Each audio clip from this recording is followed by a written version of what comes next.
Let's talk stretching. Keep it simple in this video. If you guys want to go more, I'm going to go a little bit more in depth about the actual mechanisms and what you should do instead, and great replacements, especially for each specific movement. But for this particular video, I just want to tell you, stop stretching before you lift. By the mechanism of which it works, you're actually doing the opposite effect of what you think you are. You're increasing your risk of injury during that lift. And the reason why that is because the stretching works through the nervous system is telling the muscles that you're stretching to turn off, to relax. Because tightness comes generally from when the body thinks a joint is in danger or it's unprotected, and so it tightens up to keep you from going to that full range of motion because it thinks it's going to hurt itself. It's a protection mechanism. And typically when we get tight, it's because we've spent a lot of time in one position, or we train, even worse, we train in a smaller range of motion, and we won't have access to that full range of motion. And what happens is our muscles get smaller and tighter to fit that range of motion that we work in. And sure, they're strong in that range of motion in particular, but if we stretch and get them outside of that, that's when where the danger occurs, is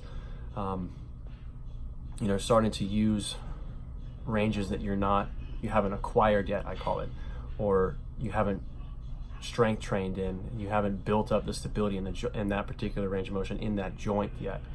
So when you say you squat to parallel, right? Maybe 200 pounds.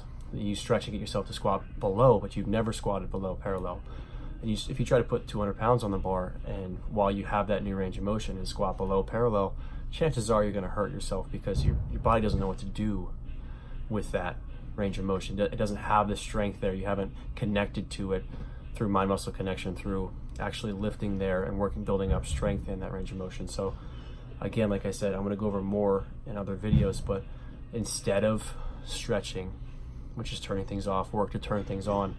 So think about which muscle groups you're using for each lift and activate those. So do a couple isolation movements beforehand. If you're going to squat, let's just give you an example. If you're going to squat, you should probably warm up your hamstrings, your glutes, your groin, your quads, your low back, your lats a little bit if you're going to be pulling the bar down on your back. Open up your thoracic spine by rolling it out.